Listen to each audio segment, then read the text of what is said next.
Sometimes the workers from the generator factory in Shanghai organize a kind of celebration for themselves and their children. The main attraction is a foot race through the factory grounds.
Before the Cultural Revolution, we all had time cards.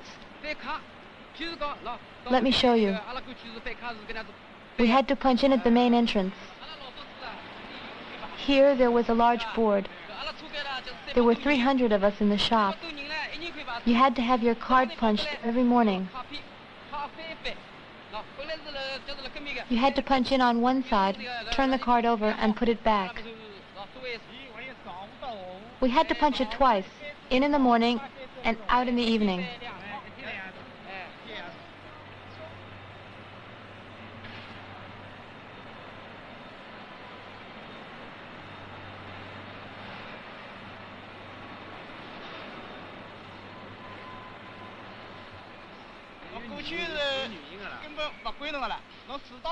Any lateness was penalized.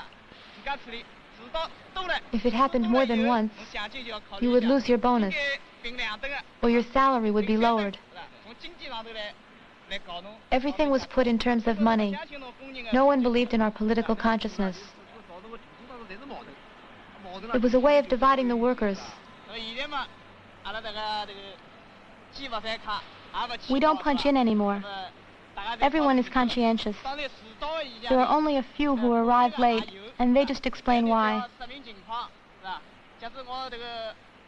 For example, suppose you live far away and come to work by bicycle. The chain breaks on the way. You arrive late. You just tell your comrades what happened. Everything is explained, and that's the end of it. There are still some workers who lack self-discipline. We have to try to educate them very patiently. We try to convince them. Since the Cultural Revolution, we take our work more seriously. We've progressed ideologically, and our consciousness is higher. People are seldom late now and show a lot of initiative, so our production has increased considerably. If you have confidence in the workers, they'll show initiative. But if you don't trust them, they'll lose interest in their work.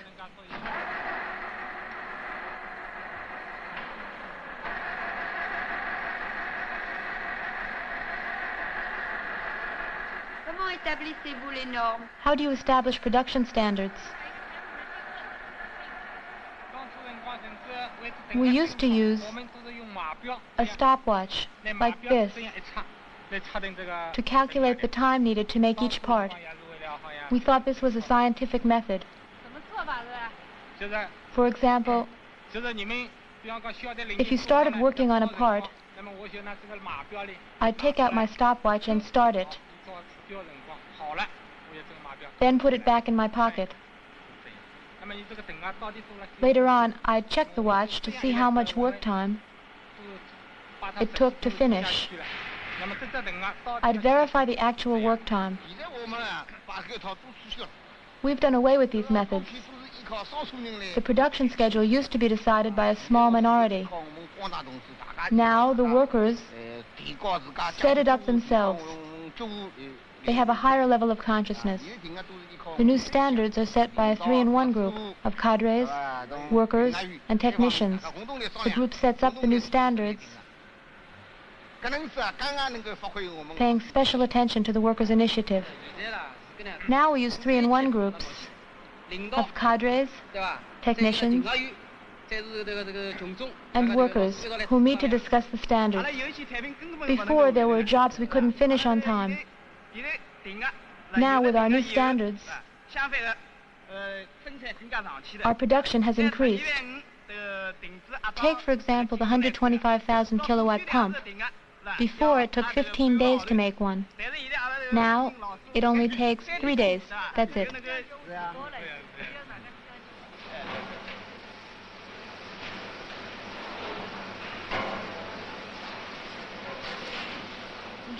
How much do you earn?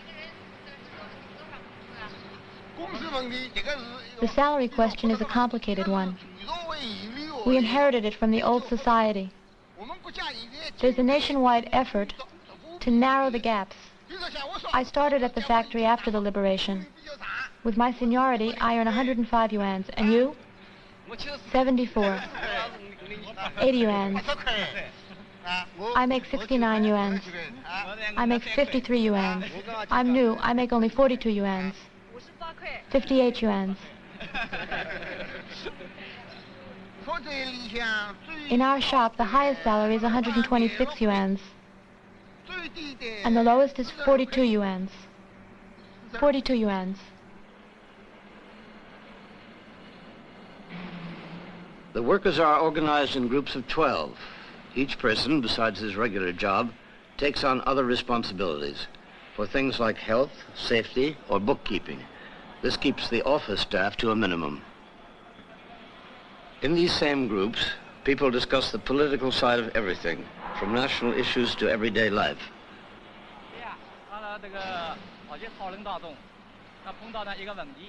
I think the question is, should factories use the bonus system at this stage?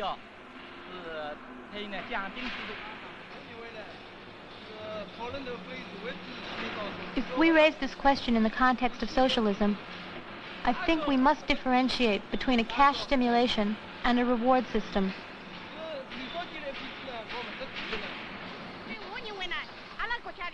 I think the reward system is really necessary. We must not confuse it with the system of cash stimulation advocated by Liu Shaoqi. The reward system only benefits those who really deserve it.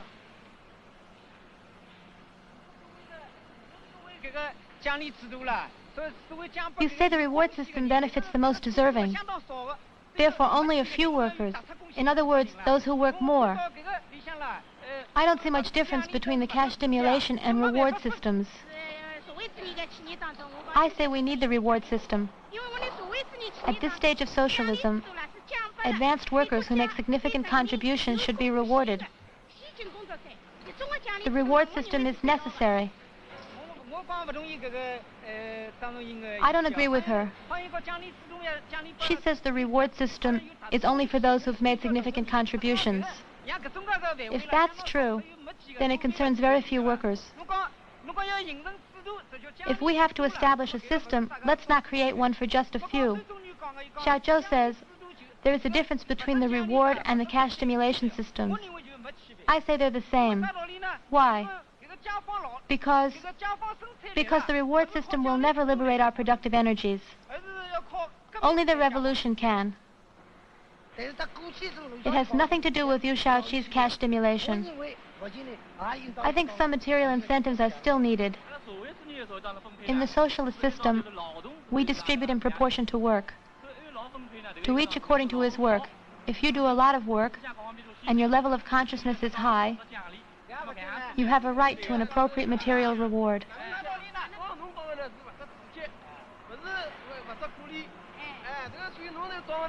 You think we're talking about cash stimulation. You're confused.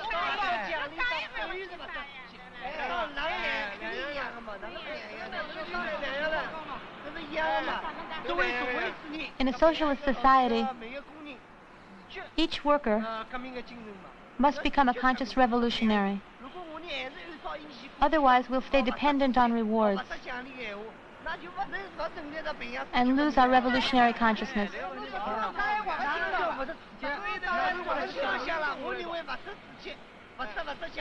The rewards only benefit a minority.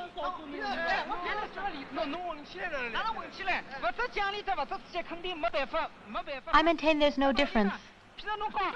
You say that it encourages the more advanced workers and stimulates the slower ones.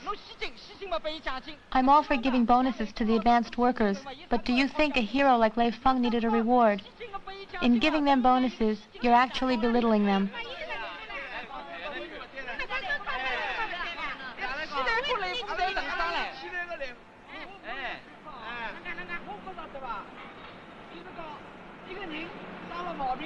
For example, take a sick man who needs medical care.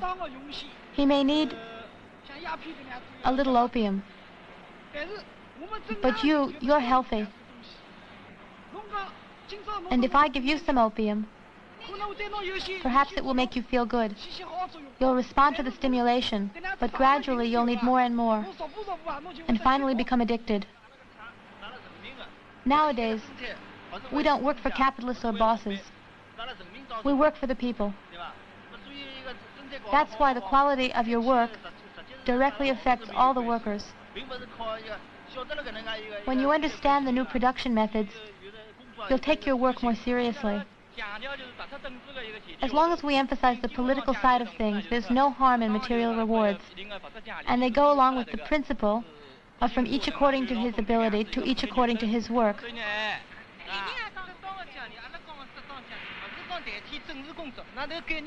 We've been talking about a reasonable system of rewards, but we're not neglecting political work. Reasonable rewards doesn't mean stopping political work.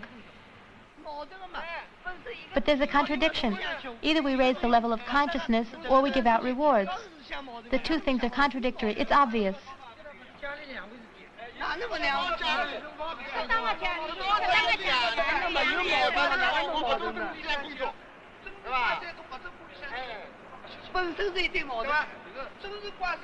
Everything depends on politics, including economics. It's got nothing to do with rewards. Chairman Mao wasn't talking about rewards when he spoke about just ideas and the transformation of the world. But you're forgetting what Lenin said about using propaganda to help production. Yes, Lenin said to consider historical context, otherwise nothing makes sense, right?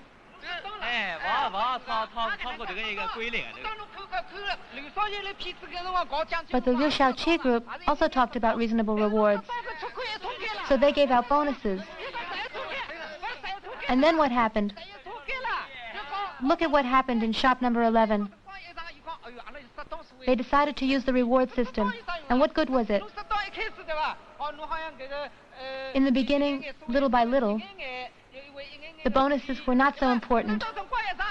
But little by little, they weren't enough. And in the end, everyone wanted bonuses. Bonuses for everyone with no exception.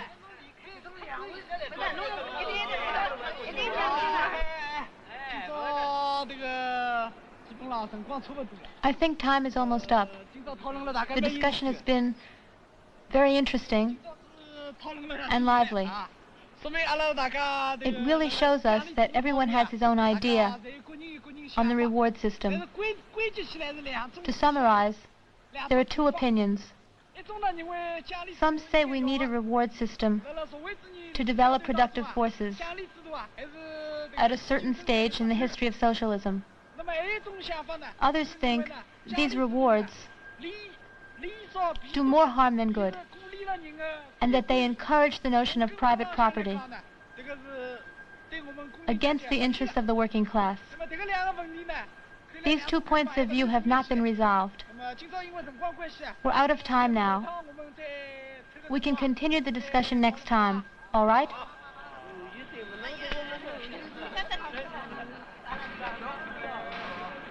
The discussion here has come to a temporary halt. But as soon as the meeting is over, our cameraman, Li Tse-Chang, picks it up again. Before long, the entire film crew is in a heated debate over the same questions. Official policy is in favor of eliminating the bonus system, but putting that into practice is another matter. In many places, the question remains open.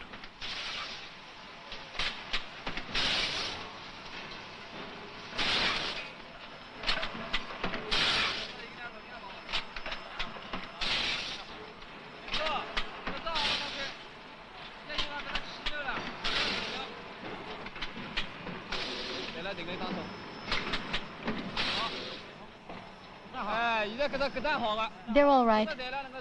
The discs can come up now. They can be attached.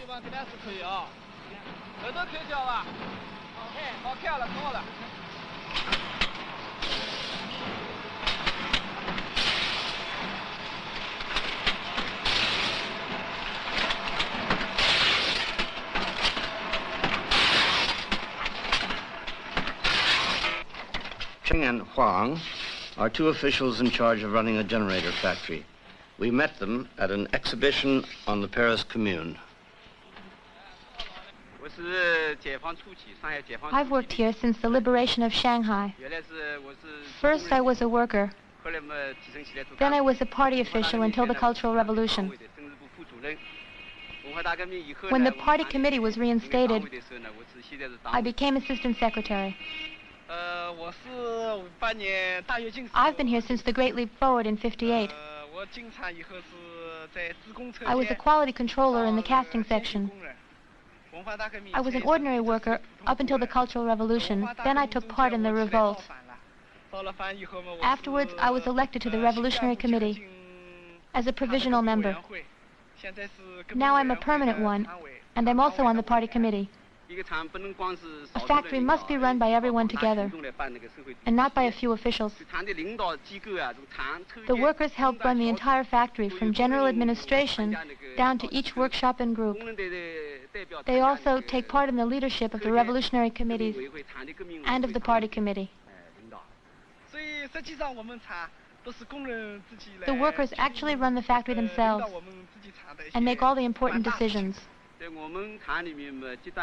At the beginning of the first 5-year plan, everything was completely centralized. We lacked experience. We were still using the Soviet system with one leader in charge. In the factory, there was one manager and one foreman in each shop. This kept the party on the sidelines and gave the power to a few individuals. The Central Committee and Chairman Mao noticed this, and things started to change during the second 5-year plan. Absolute ultra-democracy started during the Cultural Revolution. After our return to power and before the Revolutionary Committee was set up, at that time, the tendency toward ultra-democracy emerged in many areas. Before making any decisions, the party committee must consult the workers. We listen and we discuss. Whenever our opinions conflict, we ask the workers for advice. This way, the management staff and the workers can always come to an agreement. The factory used to be controlled by a national office. Now it's under city administration. It's administered by the Shanghai Bureau of Mechanical Industry. Our production is part of a state plan. The state includes our quality standards and our annual output in its plan.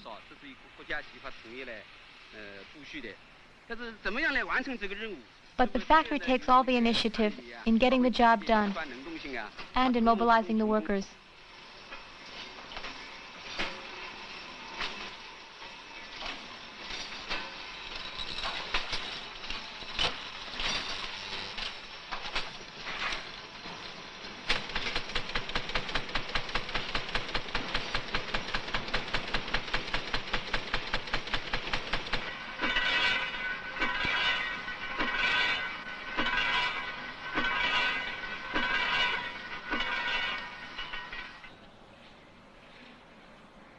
Before deciding to film the generator factory, we visited a steel mill, a tractor factory, a shipyard, and a watch factory.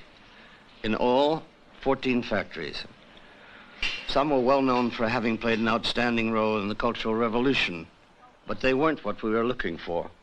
We chose the generator factory because it had no special recommendation. It is just an ordinary factory.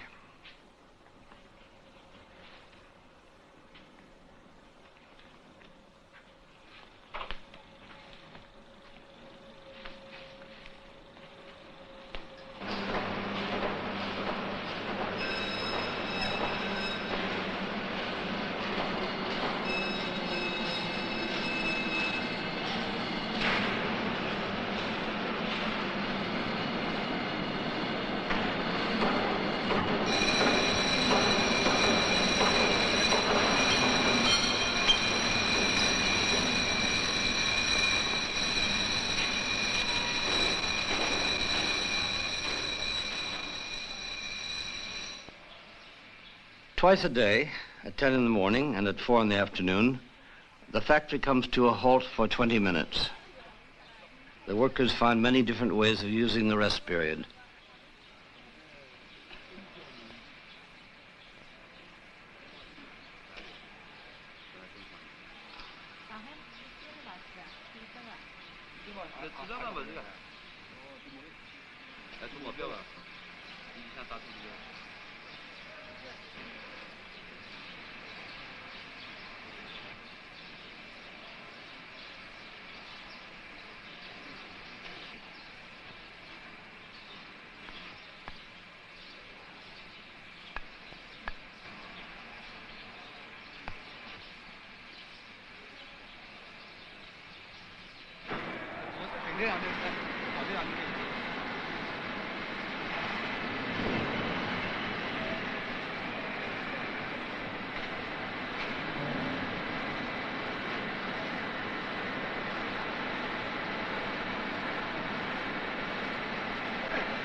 The factory has its own medical center, and each workshop has a first aid station.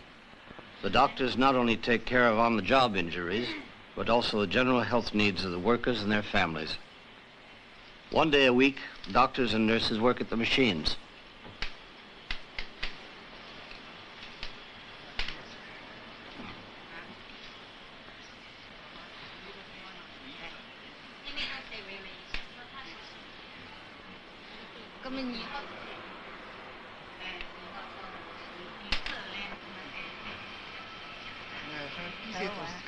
I feel faint sometimes, and I have a hard time waking up in the morning. Do you feel dizzy? I feel weak, no appetite.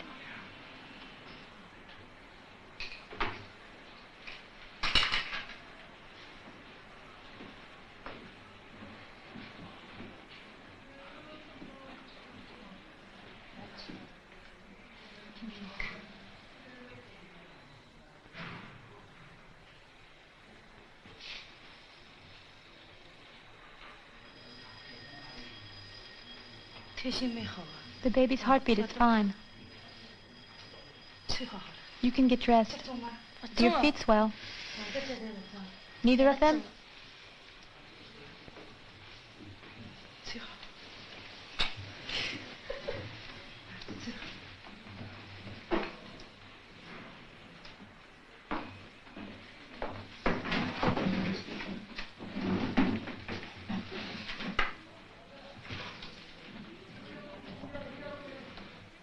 How old are you? 26. Is this your first child? Yes, it is. How long have you been married? Almost 2 years. When will you stop working? After the 6th month, we get lighter work. If you work on a lathe, for example, you can switch to the supply room. If you prefer to have your child in town, you can go to Shanghai a few days before. Yes, you can stop 2 weeks before. That way you can go to Shanghai. I will then. Maternity leave is 56 days, right? If it's a difficult birth, 77 days. 70 days.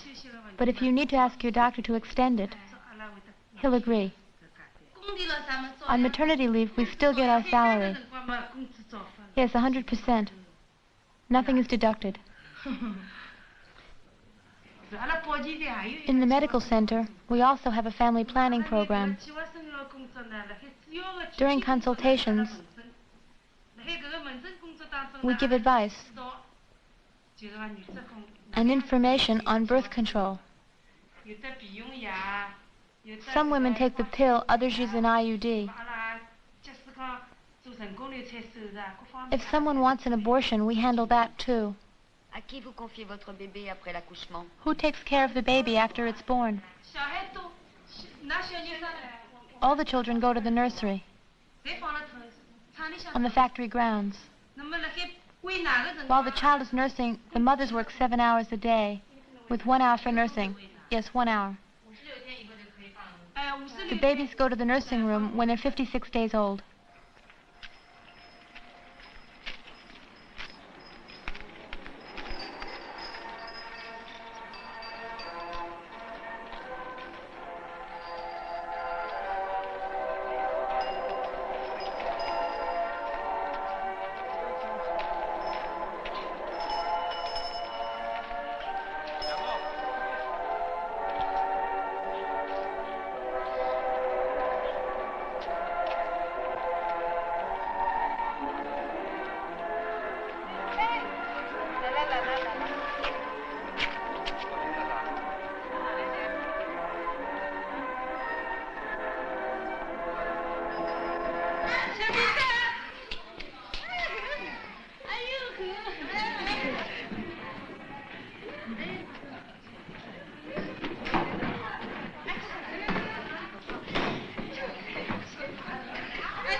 You were naughty. Now you're nice.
Do you work here? Yes, I do. Qu'est-ce que vous faites comme travail? What do you do? I'm an arc welder. Votre femme est ici avec vous? Is your wife here with you? No, just my daughter. My wife works in Hefei. Vous vous occupez seul de l'enfant alors? Then you take care of the baby yourself. Yes, I do. Comment ça se fait que votre femme ne s'en occupe pas? How come your wife doesn't take care of her? She's been with me ever since she was born. My wife was in Shanghai, and she didn't have any time to take care of her. She didn't have any time. Let's go home, Daddy.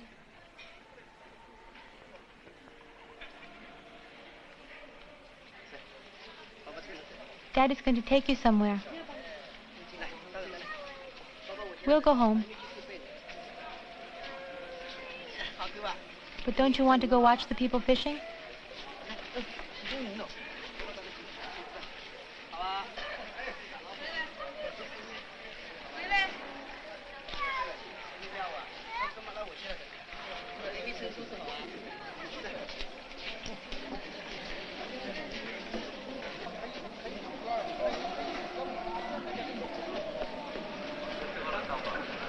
Some of the workers live in Shanghai, 20 miles away. Many of them prefer to go home only on weekends. During the week, they live in this building, on the factory grounds. Workers and cadres share rooms for 6 to 8 people.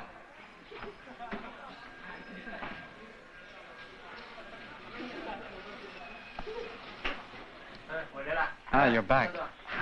I'm tired. Was it long? I'm ready for a shower.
Work starts here at 7:30 in the morning and ends at 5 in the afternoon.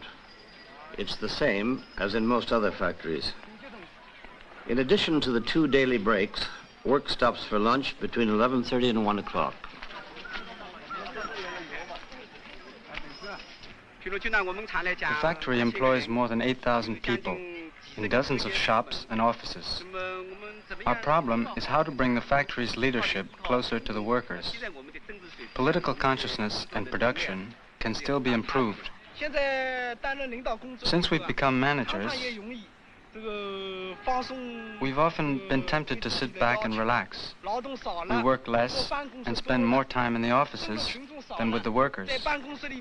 We usually just hand down the orders. Even the new cadres should do a lot of manual work to keep in touch with the workers. It's also the best way we have to keep check on revisionism. We've all been workers, Huang too. But if you stop manual work, you forget what it's like to be a worker.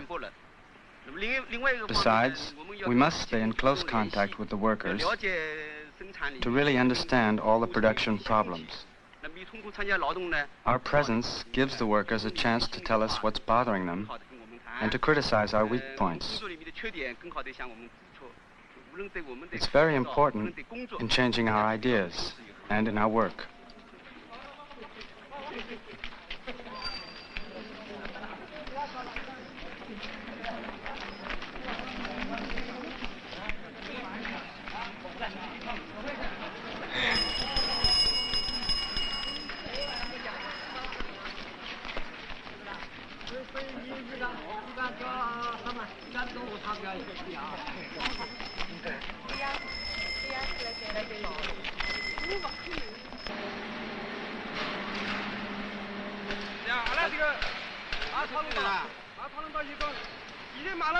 We've been talking things over in the shop. We don't think the managers come down to the shops enough to see about production.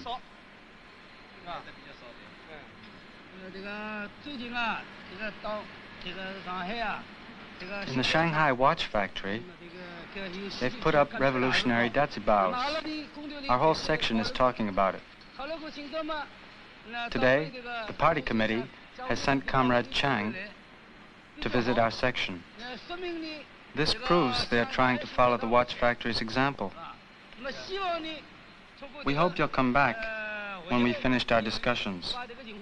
We'll let you know. It's good that you've come down to the shop.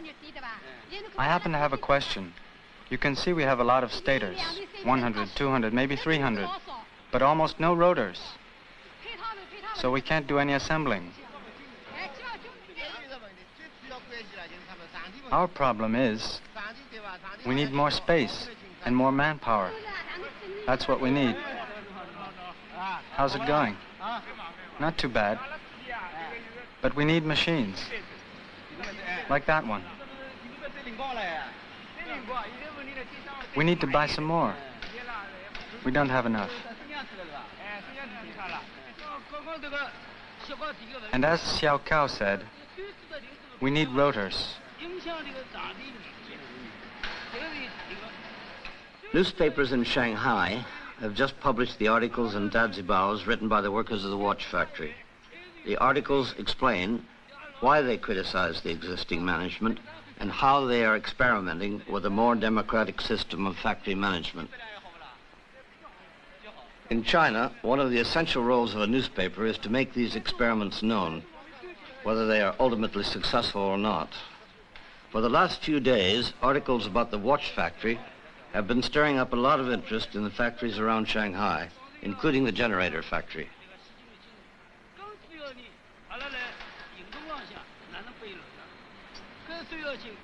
We've been having discussions here in the assembly shop. All the groups have talked things over. Everybody agrees. What the watch factory did was really good, but our factory is a big one, with 8,000 workers. The watch factory is much smaller. They produce less. We workers think that our factory, compared to the watch factory, still has a long way to go. We've got a lot to say about the management. Our dadzibaos will be aimed at you. For example, about the work schedule. At the beginning of each month, we haven't got much work, but at the end of the month, we can hardly catch up. This is the kind of thing you managers ought to know about.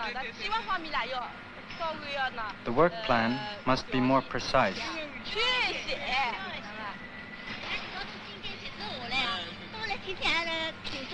You have to come to the shop more often, or our suggestions will be useless. If you don't, you'll get our dadzibaos.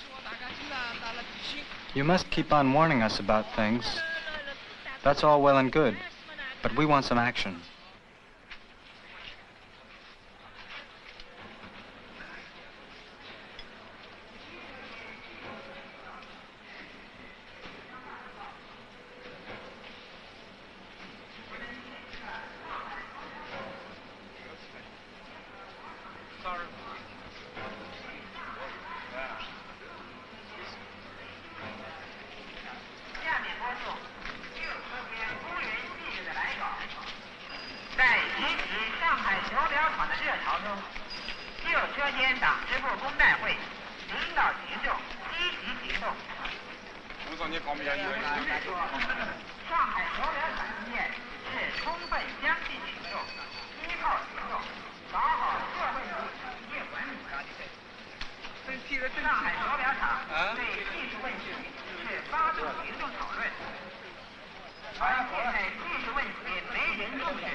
We've heard that one of the shops is making parts that they don't need.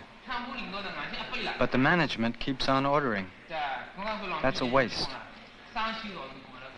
If that shop doesn't need any, we can give them to other shops. It's a case of irresponsibility. The management should be told to send them where they're needed and not where they're useless. We must meet our responsibilities and speak out. The watch factory is well ahead of us. As for the administrators, we hardly ever see them in the shops. They're used to listening to production reports from behind their desks, so they can never solve the workers' problems in time. What can we put for a title? Well, what about "There's an old ox pulling the cart," which means we want the managers to help increase production.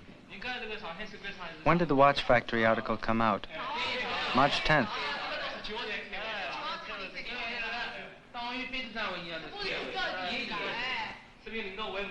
That proves the management is much too slow and are not determined. You try to call them on the phone, but the line's dead. It's like having a flat tire. The wheels are stuck in the desert sand. Yes, that's good. A truck gets stuck in the desert, and it makes a lot of noise, but doesn't go anywhere. Yes, the truck doesn't move. Good, that's right. We're driving a truck in the desert. In the desert. The first sentence is, our truck is in the desert. The motor is making a lot of noise, but the truck doesn't move.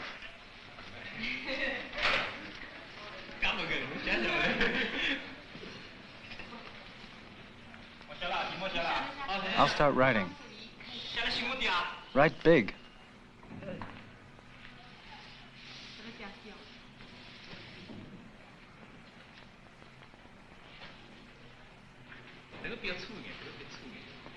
That line, thicker. A truck rolling along. Pass me the blue pencil. Here it is.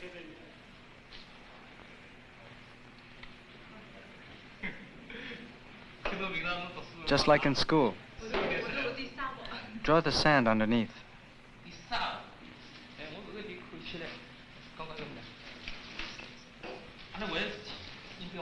The comparison must be clear. It looks like... It's on the next page. Here. Technicians have united with the workers to improve production. We must protect the fruits of the Cultural Revolution. And here, we must establish new relationships between management and workers. Is it ready to go?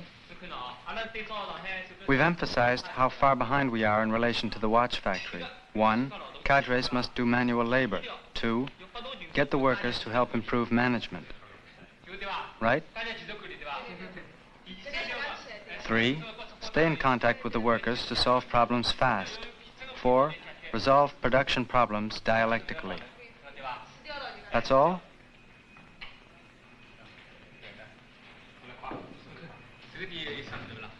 Nothing else?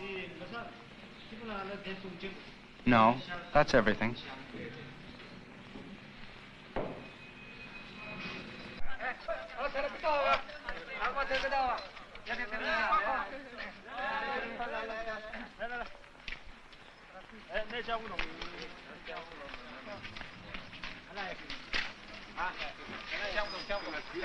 Bring the glue. Over here.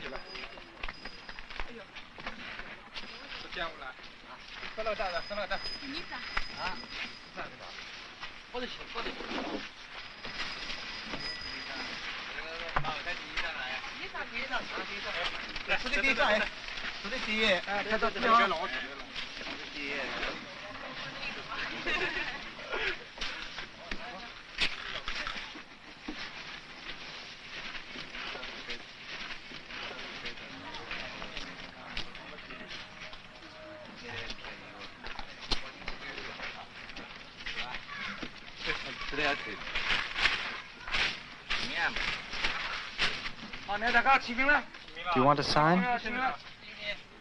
Who wants to sign first? Go on, go ahead.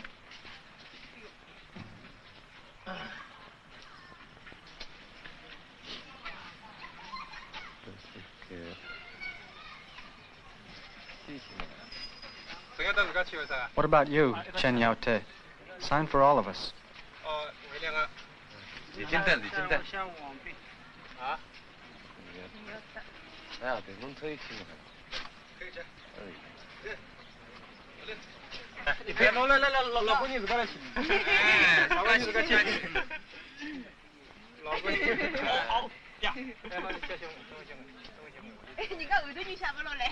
Leave some room for the others.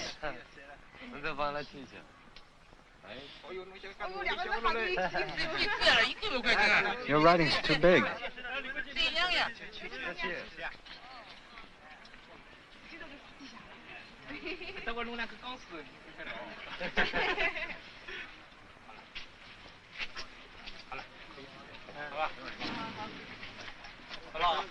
How's that? Okay? You just have to be clear about things.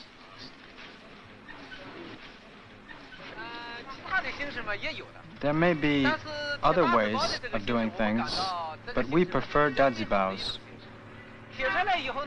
This way, our criticisms get around to all the workers. The workers heard about what was happening at the watch factory through the newspapers. They were excited about it and decided to do something along the same lines. In studying the watch factory, we managers realized how far behind we were. So we asked the workers to join us in starting this campaign. Had the criticisms made in the dajibaos already been brought to your attention in some other way? Yes, some of them, right? Yes, for example, some of the buildings have leaks, and there are production problems. We've made some changes in the way we work, but we're still not close enough to the workers. The distances between us still exist. We leaders have a hard time changing our views. It takes time. Chairman Mao says, as we transform the objective world, we must also transform our thinking so that our ideas adjust to the new reality. That's why the workers say we're like a car stuck in the sand. Are dazibaos the same today as they were during the Cultural Revolution? Their form is the same as at the beginning of the Cultural Revolution, but the content has changed. During the Cultural Revolution, their main objective was to condemn the reactionary bourgeois line of Liu Shaoqi. Today, they criticize mistakes made by officials in their work. The old dazibaos were aimed at an enemy. Now, they aim at contradictions in the new society, so they're different.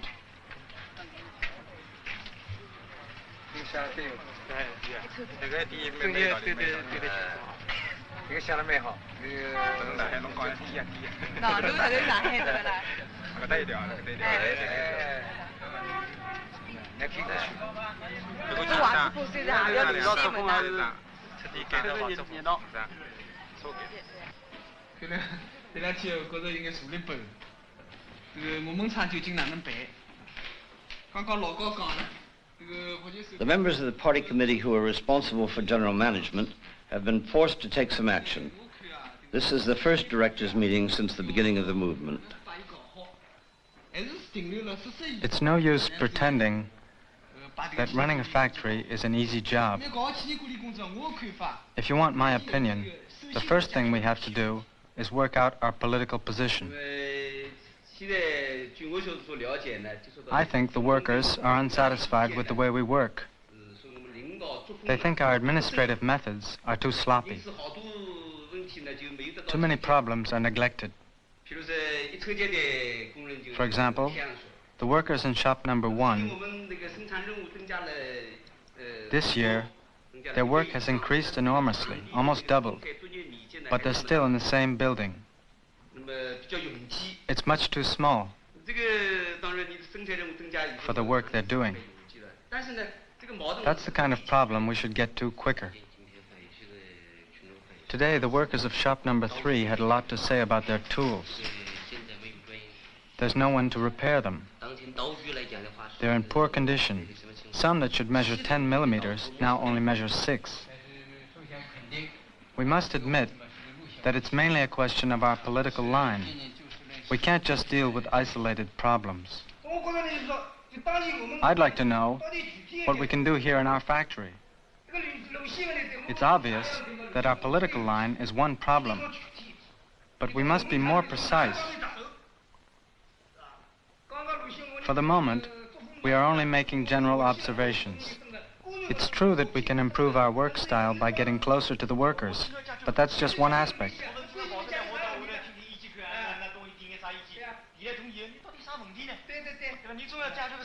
But if you go to the workers, you can solve things. And if we don't decide things here and now, we'll be criticized later on, and we won't know what to do. Don't you think so? I agree with Huang when he says that work style and management policy both depend on your political position. The political line you follow will determine the way you work. The question of political line seems abstract, but in fact it's concrete. There are dazibaos everywhere. The party committee should appoint people to study each of them. We must try to give an answer to each dazibao. The workers must know that we are taking their criticism seriously. That will encourage them. Otherwise, we'll have more and more dazibaos, but no action on our side, and the workers will get discouraged. Our self-criticism will encourage the workers to bring all the problems to light. To profit from the watch factory's experience, we must take a good look at how our managers work. Over there, they take part in manual labor. I'm a new cadre. Since 1970, I've only worked once in a shop. Just once in 3 years, and I've never gone back. I'd like to point out that last year, some members of the party committee went to work in the shops for 3 months. The workers were pleased. But this year, we have a smaller staff and more work. There's a lot that should have been done. So I'd like to ask the leadership to act on this. Before April, we must send some comrades to work in the shops.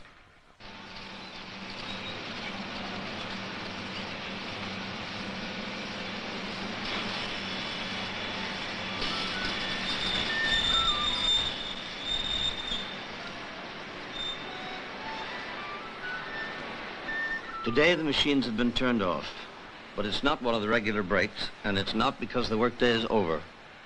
A group of workers from one of the shops is putting on a play. They are acting out the story of how they built a huge 125,000 kilowatt generator.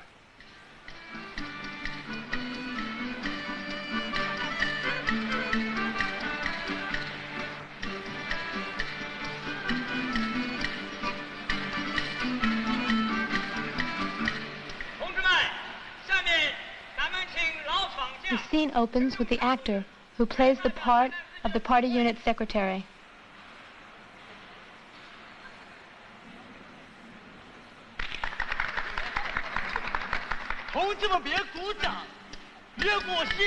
He is acting the part of an old, experienced worker.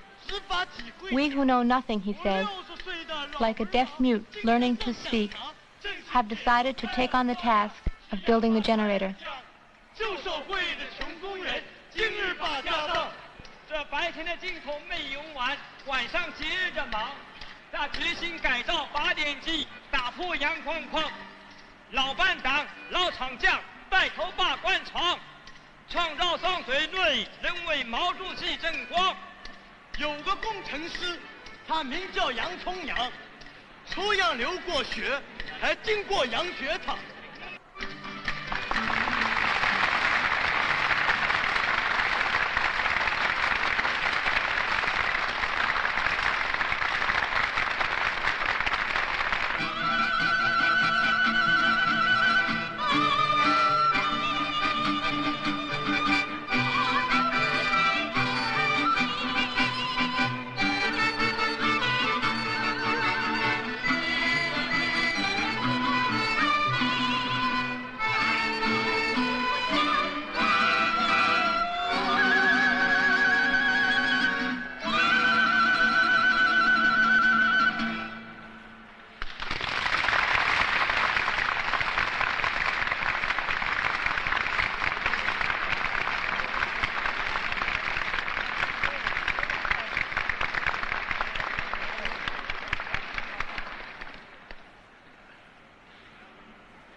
The truck drivers are now going to sing about their meeting with Chairman Mao.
The older workers have made me their spokesman. So if you'll listen, I'm here to tell you what they think.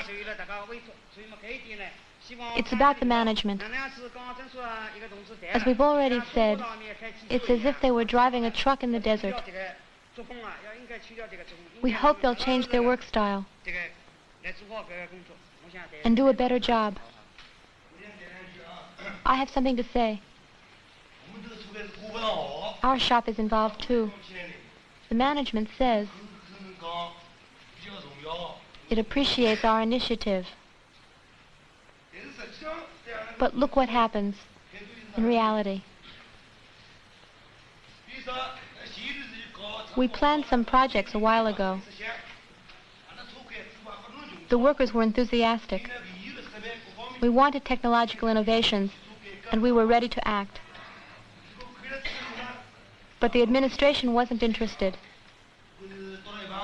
As a result, after all our hard work, nothing happened. The management only sends its technicians to the shops when production slows down. Then they blame the workers for everything. Sometimes I wonder if the Inspection Bureau really exists. We've heard about it, but it never solves anything. What about the function of the inspectors and the verification systems? These questions must be answered. They determine the quality and the quantity of our production. Last week there was a film showing. Some people were able to get good seats, while the others stood in line for nothing. That's how we discovered some people were getting special treatment. Some comrades came from the heating plant at Minhang to ask us when the water cooler would be finished. I wonder why we have an office staff, since they prefer to come to us directly. The watch factory was able to form a 3-in-1 group with its management. If it's not working here, it's our management's fault. It's up to the management to find a solution. The management must consult the workers and mobilize them. The electrical equipment companies of Wuxi, Suzhou, and Shanghai, and a theater group in Peking, have sent in some orders. And now they want to cancel the contracts. That's out of the question. Complain to the shipping department. We did. What do they say? They can't deliver. Why not? There's no way. But the trucks were free Saturday and Sunday. Maybe, but they said it's impossible. What can we do? The fact is, the project has been canceled. That's 240,000 yuans. A loss of 240,000 yuans. The value of several machines. This loss wasn't necessary. Do you realize what it means? It could have been avoided.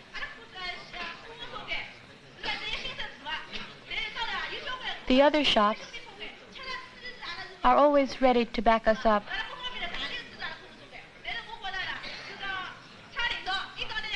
The management must take this into consideration and stand behind us too. And not just financially.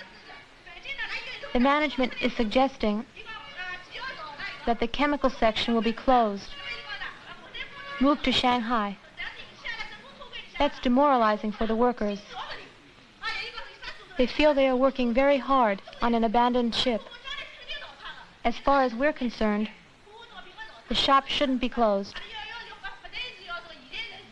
We want to keep it running and increase production. This is one more proof that the workers still have confidence. It all depends on the management. It's up to the management. They only come to the shops to check on supplies. Working conditions don't interest them. That's why work isn't done very conscientiously. Now we know what the workers think, but we'd like to hear from the party officials too. What's going on? The management is off in a world of its own. You can smell revisionism all the way up to the head of the party. They have cars, and they hold meetings. Lots of meetings, but no contact with the workers. What's so great about the administration building that some managers never leave it? Yesterday, we had a meeting of the party committee. We're determined to follow the watch factory's example. We must change our style of management. Make some big changes. I mean, in the way we work. This is what we plan to do. First, we'll form a group to go through all the questions brought up here so that each one gets followed up.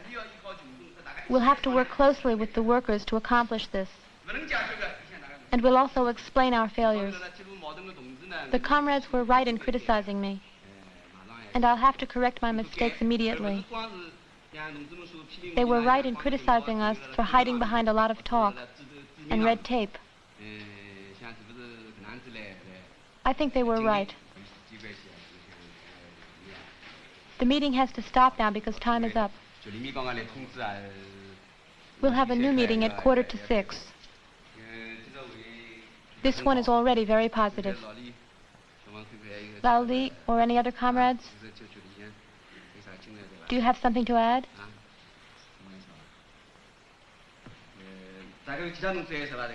No other comrades have anything to say? Then the meeting's over. At 5:45, the meeting was resumed. When we left the factory a month and a half later, the meetings were still going on, and the space reserved for the dazibaos had grown far too small. The movement lasted 3 months.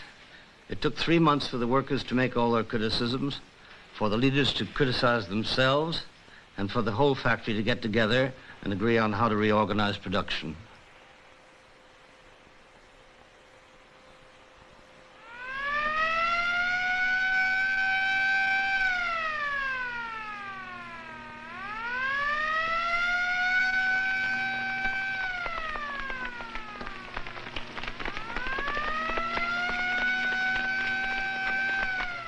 In China, an official motto says, "Be prepared for the possibility of war."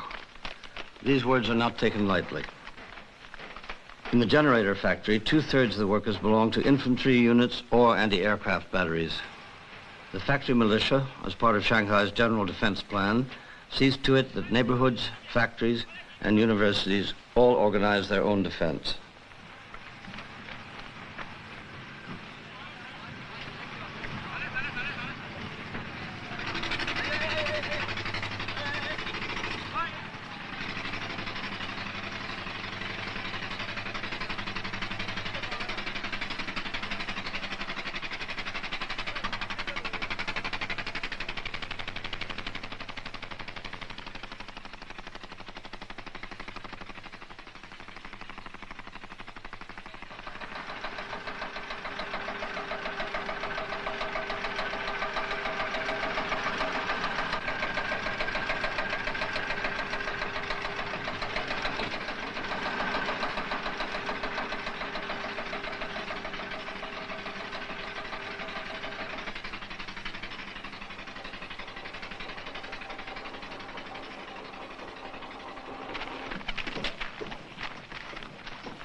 没关系，我给你找。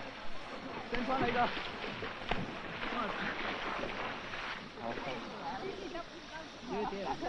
好。接不起来，一点不行。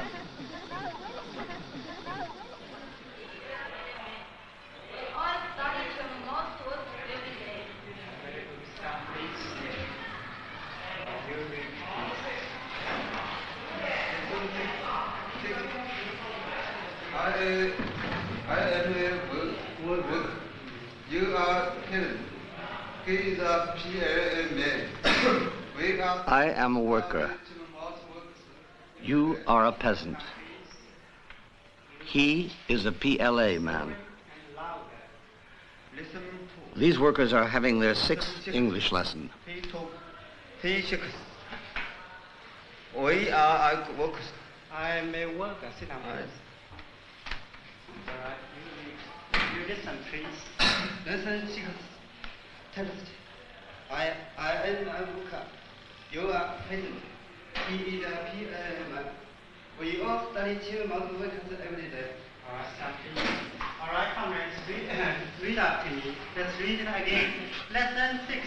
Lesson 6. Text. I am a worker. I am a worker. You are peasant. You are peasant. He is a PLA man. He is a PLA man. We all study Chamberlain's works every day. We all study 7 months works every day. Lesson 6. Lesson 6. Text. Text. I am a worker. I am a worker. You are a peasant. You are peasant.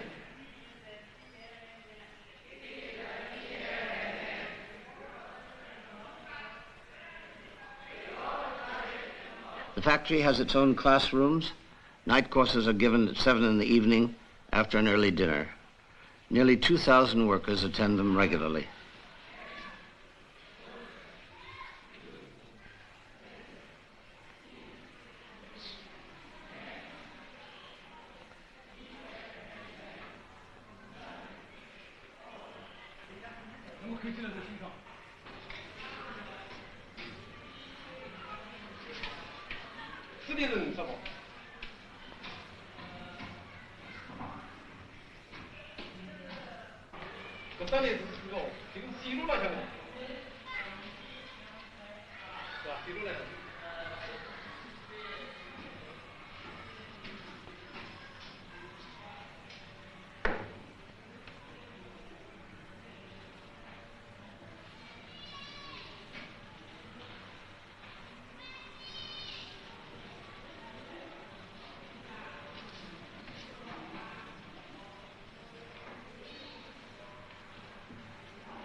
In order to build socialism, and later on communism, you need material security.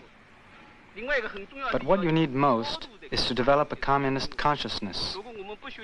If we don't study politics, Marx and Lenin, how can we raise people's political consciousness?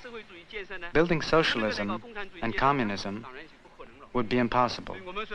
So one of the important functions of the party in the factory is to organize political study classes for workers and cadres. One might think that this would slow down production, but in fact, it increases it. The study of Marxism and Leninism and the understanding of materialism enables the workers to put their ideas into practice. We don't have to rely on money or threats to motivate the workers. We count on Marxism-Leninism. That's the difference between capitalist factories and ours. It increases production rather than slowing it down.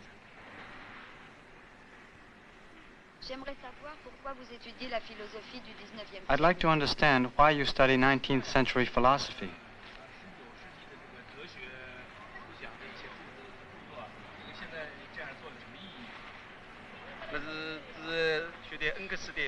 You mean the study of Engels' anti-Düring.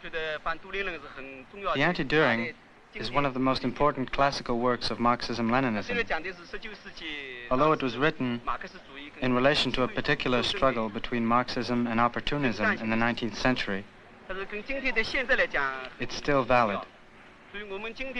We study the anti-Düring today to help us understand the meaning of materialism and of idealism. An impulsive reaction is very similar to a false intuitive thought. What is an impulsive reaction? What does intuitive thought mean? In the third chapter, Engels concentrated on denouncing and condemning Düring's a priorism.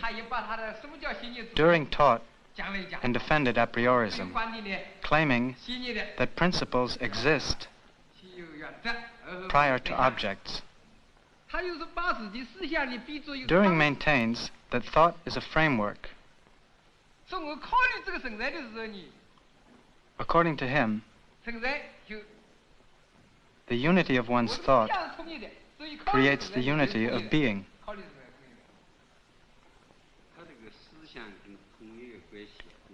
For Düring, the relationship is that the unity of thought comes first, and that of being comes after. Let's say I want to go somewhere. I have to take a certain route, but I have a false intuition. I go in the opposite direction. I never arrive. We always act according to our thoughts. That's how I see it. If not, we'd be acting blindly. How can that be denied? What commands action, if not thought? First we have a concept in our head, then we act. You're wrong. If the concept comes first, that means thought.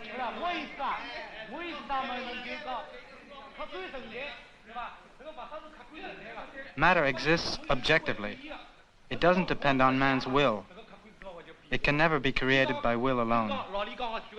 Lao Li just said that he wanted to go east, but he went west because of a false intuitive thought. That's why he was wrong. And yet both east and west exist objectively. The problem is knowing if there are intuitive thoughts, not whether they are right or wrong. From a materialist point of view, we must not overemphasize intuitive thoughts. These thoughts may seem to jump to mind in a matter of seconds, as part of a process. But in reality, they are necessary conclusions. They are determined after long periods of practical experience or after careful reflection. They are founded objectively, after a long accumulation.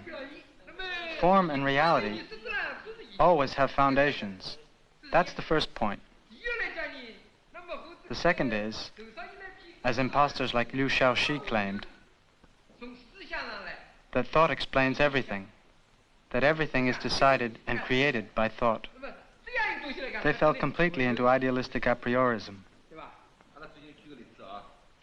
Let's take an example, the recent problem we had with the double cooling turbo generator. There were two different points of view. Take it apart and start all over again, which would have kept us from finishing on time, or not take it apart and install an insulator. Taking it apart would have kept us from getting the job done, but installing an insulator was just what we needed. That proves that this intuitive thought was correct. But where does this thought come from? Where did it come from when the decision was made? Was it innate? Or did it spring right out of practical experience, from acquired knowledge? The question is, where did this thought come from? It's the result of accumulated experience. So it didn't just drop out of the sky. But intuitive thoughts do exist. If Lao Yu told us, take the rotor apart, wouldn't that be a sudden intuitive thought? Take it apart? If he told us to do it, we would. Because Lao Yu acts on the basis of his own experience. Otherwise, we wouldn't do it. That idea should be criticized. A sudden intuitive thought, in my opinion, is actually a concept. The question is, where does this concept come from? If we just take things literally, we can accept the concept of wrong or right intuitive thoughts. First they study in small groups. Then all the groups meet together in a general assembly to present and discuss their work. These workers come from families that were illiterate just 30 years ago. Today they have begun to reflect on philosophical issues which are considered too important to be left in the hands of a few specialists.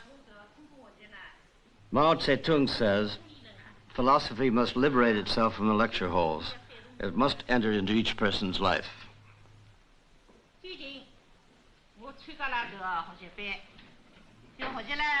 I took a course on Engels' brilliant work, The Anti-Düring.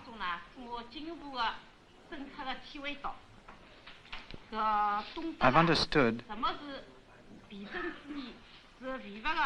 the dialectical materialist theory on reflection, the concept of idealistic a priorism, metaphysics, and how to judge which political position is correct. We must criticize the absurd and reactionary ideas of impostors like Düring and Liu Shaoqi, their theories on eternal truths and absolute authority. We are Marxists and dialectical materialists. We believe that the idea of absolute authority is false. For many years, I've been active in the revolution. I'm familiar with revolutionary theory. Thanks to the Cultural Revolution, and thanks to the bitter struggle between the two political lines, I've learned that it's not enough to have working-class solidarity and a desire to work hard for the revolution. One must read Marx and Lenin to learn revolutionary theory. I had read a little, and I told myself it was enough, instead of really trying to understand. Then the companions of Liu Shaoqi advised us to take a shortcut in the studies of Marx and Lenin. So I stopped studying those works. They took advantage of our enthusiasm for Mao Zedong's works and invented fancy slogans like, "Mao's thought is the ultimate in contemporary Marxism-Leninism," or "One word of Chairman Mao's is worth 10,000 others." They disguised themselves as the true authorities on Mao's thought. They said, there are so many works by Marx and Lenin that they can't all be read. While claiming to take a shortcut, they tried to separate Mao Zedong's thought from Marxism-Leninism. Our party line warns us that during the socialist stage, we will still have classes, sharp class divisions, and the class struggle. In China, we still have some property owners, rich farmers, counter-revolutionaries, and criminals. They try to infiltrate and corrupt our society. In addition, we still have elements of the new bourgeoisie. That's why Chairman Mao has said that there will be a second, third, and fourth cultural revolution.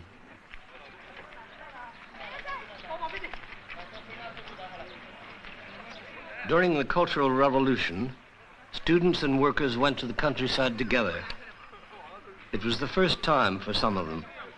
They met the peasants and explained what was happening. The peasants also came to the towns to participate in meetings and public demonstrations. Today, many marches are organized between cities and rural communities. These marches are reminiscent of the famous Long March in China's history.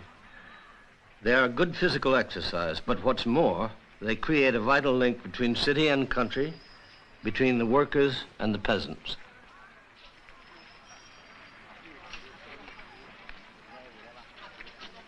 Today, 1,200 of the 8,000 workers in the factory will leave for the countryside. When they come back in 3 weeks, another group will leave. Not everyone agrees about these marches. Some people think that the missing labor force slows down production.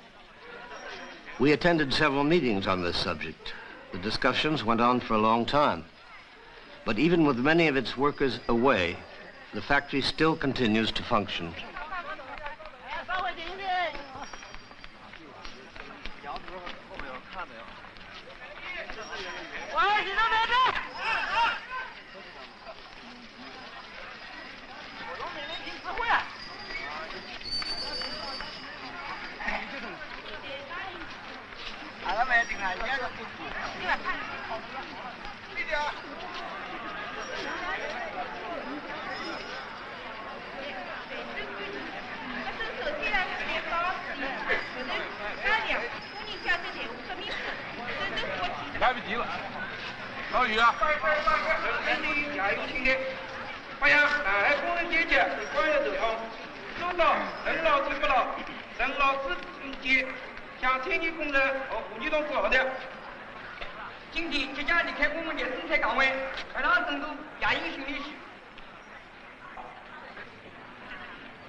Comrades, we're about to go.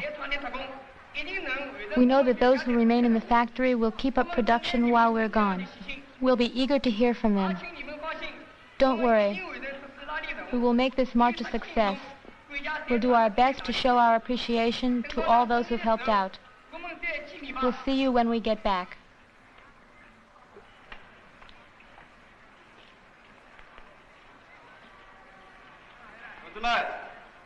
Comrades, the participants in this year's second march and field exercises are about to leave.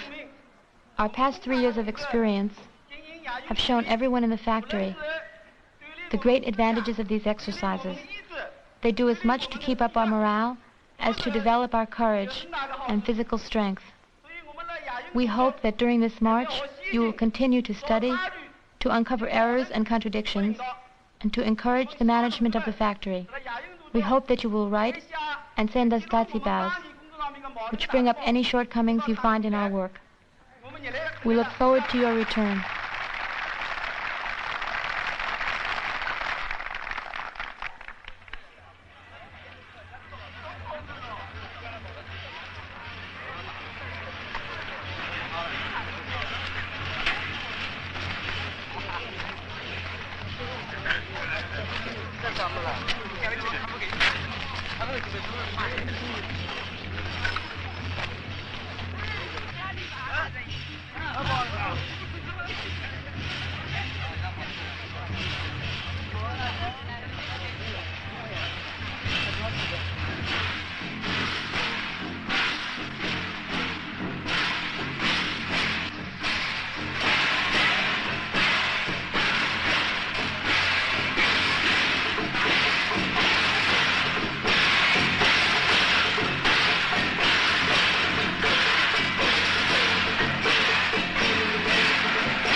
They'll walk 75 miles.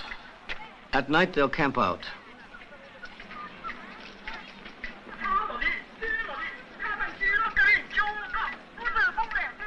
Storm and thunder of the 5 continents. Our vision is far-reaching.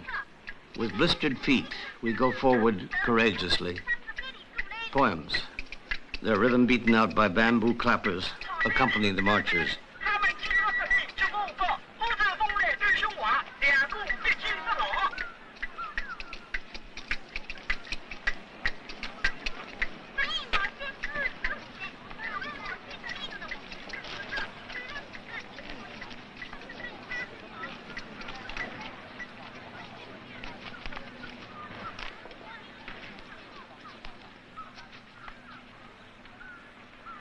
The peasants welcome them as they go through their villages.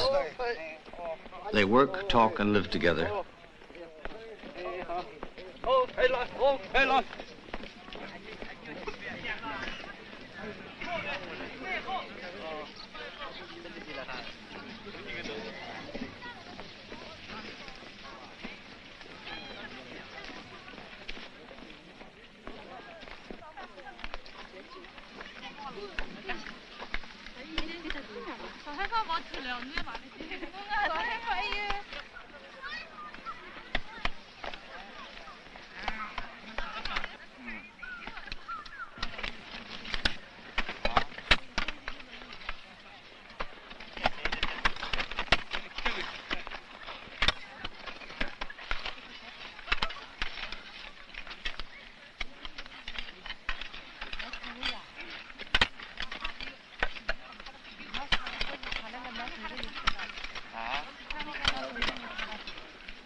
Our long march has given us the opportunity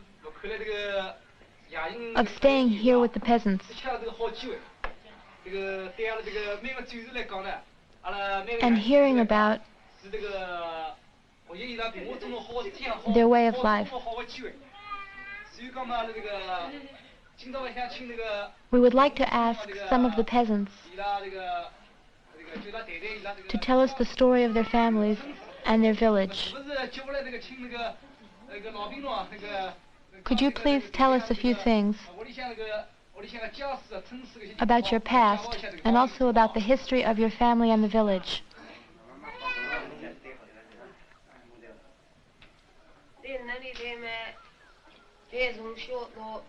Well, since you want to know, I'll tell you how I suffered during my childhood.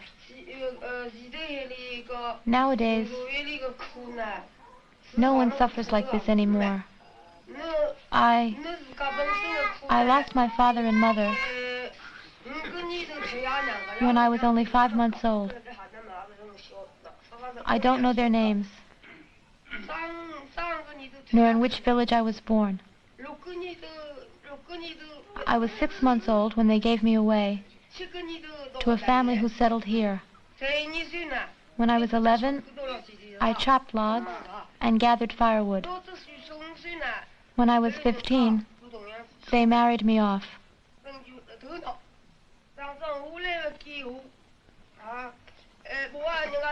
Today, women are liberated.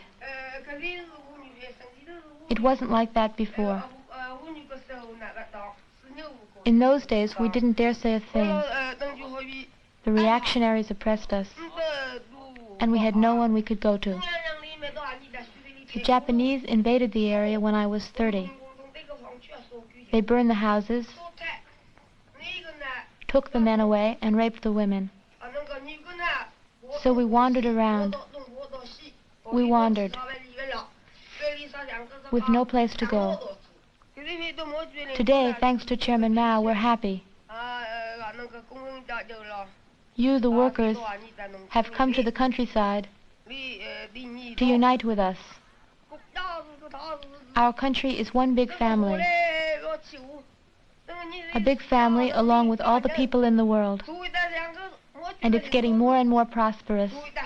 And that's a good thing. Before, neither children nor their parents had wool clothing. But today, we have lots of wool clothing, and even several pairs of boots. Since the liberation, we eat more and we eat better. We eat vegetables and meat. We eat noodles and soups, things we never had before. Today, under the leadership of Chairman Mao, There are tractors, bulldozers, hydraulic pumps, harvesters, and threshers. You can see all that in our village. Under the reactionaries, the poor stayed poor and the rich got richer. When we think back on that, it makes us laugh even in our sleep. It's wonderful.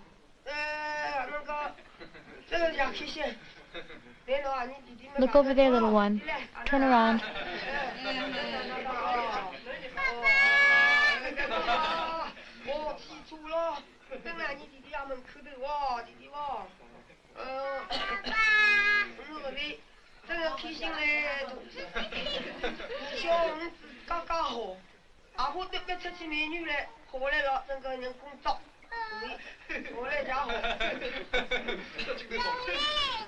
Look at the chicken, it's fat.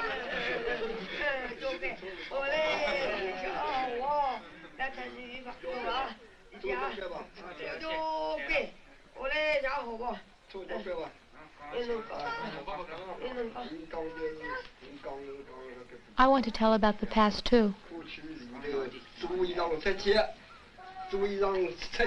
One day I went out for a walk with a 12-year-old boy, not far from here. The boy was only 12. When we came back, we saw a Kuomintang agent. Bang! The boy was shot through the ear. And bang! Another bullet grazed my cheek. I was 39 years old then, and now I'm 75.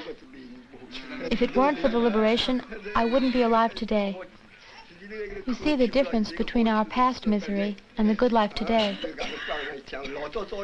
I would have been dead a long time ago. I have a lot more to say about all that we owe to the party.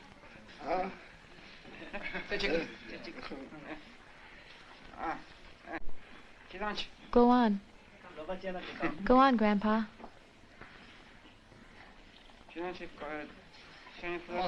Tell us the rest of the story.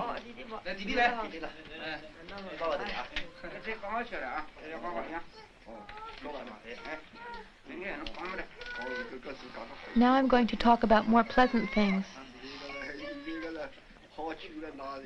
I have a son who works for the city government in town. One day, he invited me to visit him. I asked how to get there, and they told me to take bus number 44 or 45. The bus went really fast. I felt like the wheels weren't even touching the road, like we were in the clouds. There were lots of cars, big ones and little ones, red ones and green ones, coming and going.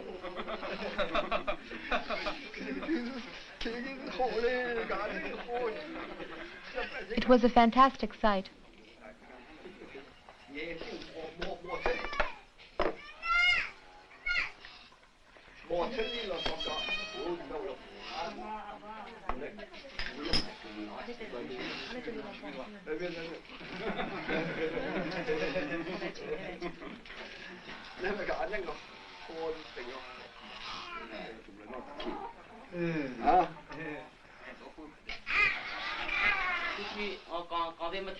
We've heard these peasant stories, the grandpa and the grandma.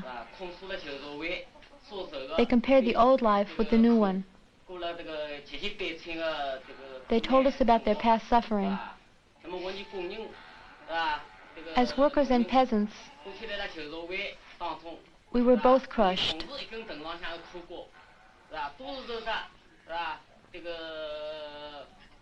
As workers and peasants, we were both exploited.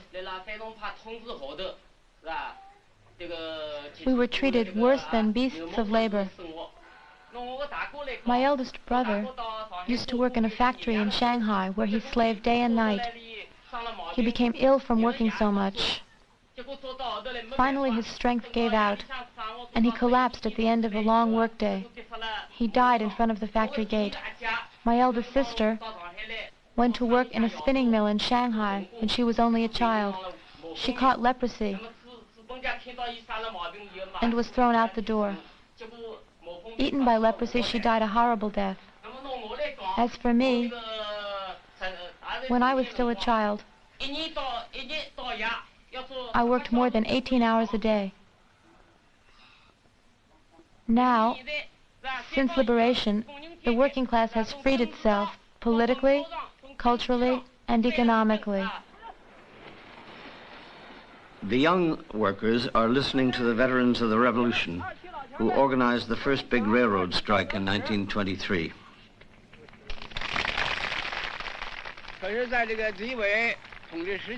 When the reactionaries were in power, Chinese workers had a miserable life. Workers from other countries could not imagine how much they suffered. In 1922, the railroad workers of Jiangxin organized themselves.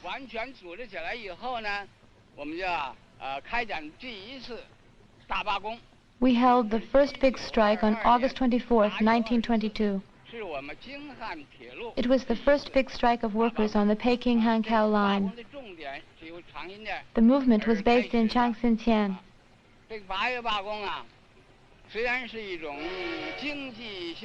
The main demands concerned wages, but it went way beyond that. For example, one of the issues was the firing of 5 workers. It was a bitter struggle. The workers lay down across the tracks and tore the guns away from the police with their bare hands. The strikers held their ground.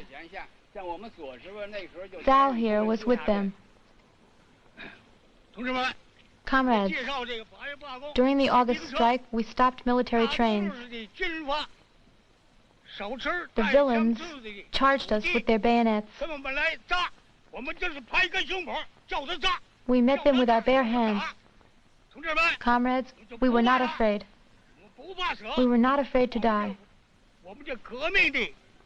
That was our revolutionary spirit. Justice triumphed over injustice. Comrades, with that spirit, we had won the first victory.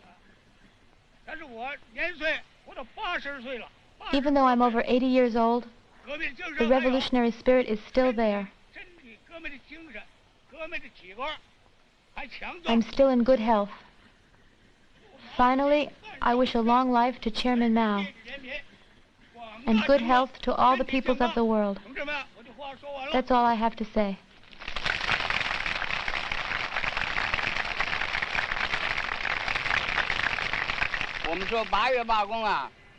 The August strike was a big success. The railway company had to accept our demands. All this was very good. But something unfortunate happened during the strike. What happened? One man had turned informer. The strike officials had orders to arrest him. We put up a notice in front of the factory offices with his name and picture on it. Some people still didn't know who he was. One day, a group of workers were reading the notice when the director showed up. He was a foreigner, a Frenchman. The director came over to take a look and ripped down the notice. It's because this foreign director tore down the notice that we asked for his removal. We dared to struggle and dared to win. After that strike, we decided to form a union of railway workers. This union was founded in Zhengzhou on February 1st, 1923. On the night of February 6th, 11 union delegates, who were also Communist Party members, were placed under arrest. Liu Pingpo, our bearded comrade here, was arrested as he tried to pull a rifle away from the enemy. He got 1 year and 8 months in prison,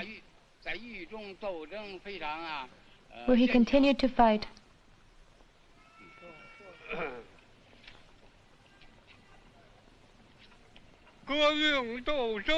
To fight in a revolution, you can't fear death. If you are afraid, you're not a revolutionary. I fought with a soldier. I grabbed his gun away.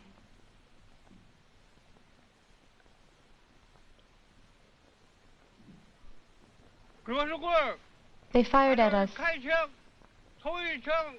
The first bullet killed Kushu Kwai. 1966. That is when these monuments were built. I was taken to be court-martialed in Pouting, where they put me in irons around my ankles, my wrists, and my neck. It was very bad. I still wasn't afraid. I continued to fight. We're old, but we're still strong. We've retired, but our spirits are still high. We must continue the revolutionary work that has been set out for us by the party and Chairman Mao. We must carry on. You're young people in your 20s. You're the same age as the martyrs when they died. We must not forget the past. To forget the past is to betray it.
Shanghai is hosting an exhibit on the Paris Commune, an uprising of Parisian workers in 1871.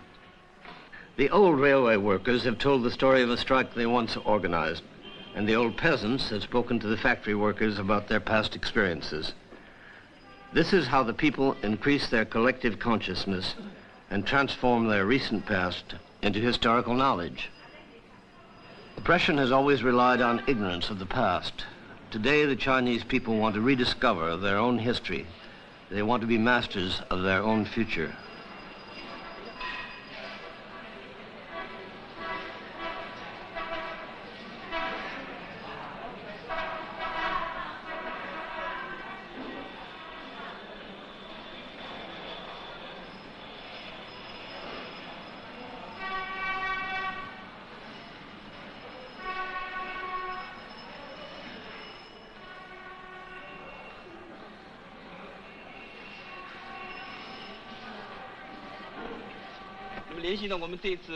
The Cultural Revolution has shown that the principles of the Paris Commune are still relevant. We must follow these principles to make our revolution a success. During the Cultural Revolution, the ties between the leaders and the people were strengthened. The same thing took place in the Paris Commune. We believe that the principles of the Paris Commune still have practical value today.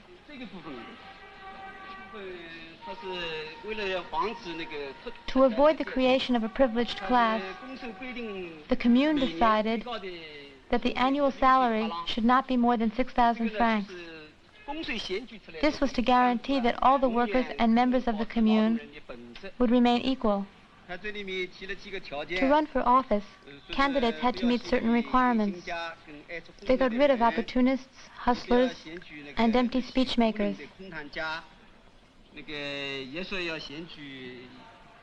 They asked the electors to vote for those who were really ready to serve the people.